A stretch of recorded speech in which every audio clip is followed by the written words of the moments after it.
c'est Adao et aujourd'hui on va commencer par les 3 matchs choisis, les résumés. Et donc nous commençons par Nancy-Lyon. Donc le premier but est inscrit par les Lyonnais dès la 25e minute de jeu. Nabil Fekir qui ouvre le score. Donc là on se dit que Lyon va dominer cette partie. Mais on voit que vers la 71e minute de jeu, Nancy égalise sur un penalty inexistant d'après moi. Et donc ça fait 1-1. Puis voilà, vous regardez la penalty. Après une contre-attaque nancéenne, Nancy va arriver à mettre le ballon dans la surface de réparation de Lyon.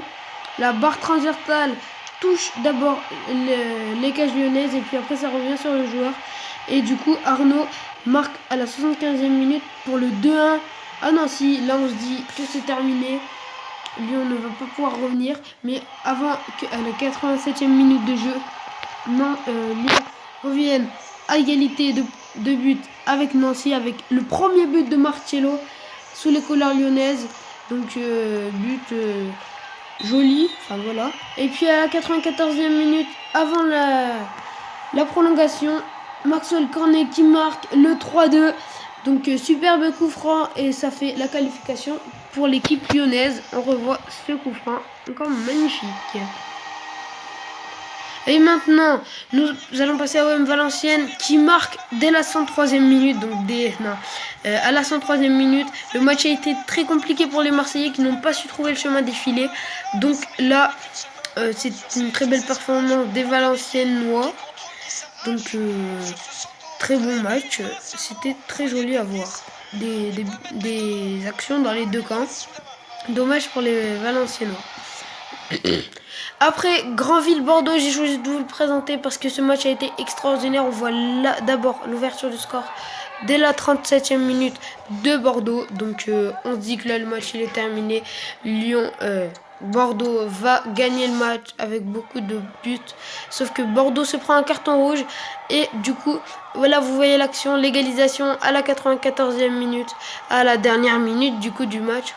Et du coup l'US Granville qui va aux prolongations contre Bordeaux. On se dit que c'est vraiment fou ce qui se passe. Et puis après on voit là une penalty dès la 103e minute de jeu.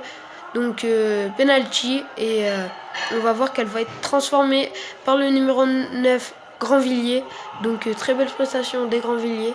Et du coup la qualification face à Bordeaux, une équipe de Ligue 1, et ça a été le match qui a fait parler.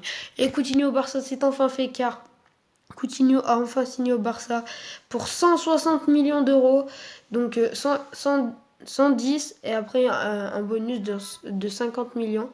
Donc c'était un gros transfert.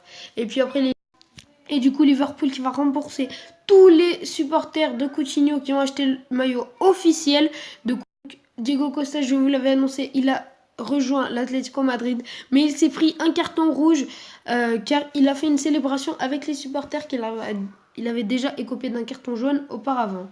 Donc les Lyonnais, il y a beaucoup de blessés. Bertrand Traoré et Mariano Diaz sont blessés. On les a pas vus sur le terrain face à Nancy, ce qui est très dommage. Wendell au Sporting, le jeune joueur qu'on avait annoncé au PSG, a finalement signé au Sporting, le Brésilien qui a choisi entre Paris et Sporting, et il rejoint avec un transfert de 40 millions d'euros, donc une somme assez bien.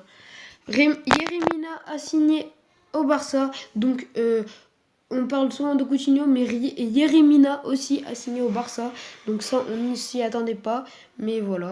Lucas, l'attaquant du PSG, est très très courtisé. Donc il y a plusieurs clubs qui s'intéressent à lui. Donc il y a 3 clubs de Ligue 1, Nantes, il y a aussi Bordeaux et il y a aussi Nice. Donc ces 3 clubs sont très très très intéressés par le profil du Brésilien. Et Manchester United aussi et Betis Séville. Il aurait choisi évidemment Manchester United, à voir. Griezmann au Barça, on en parle. Donc Griezmann qui pourrait bien rejoindre le Barça pour une clause de 110 millions d'euros, mais dès cet été, qui rejoindra Ousmane Dembélé et Coutinho, les nouveaux Barcelonais. Donc ça pourrait être très très bien pour le français.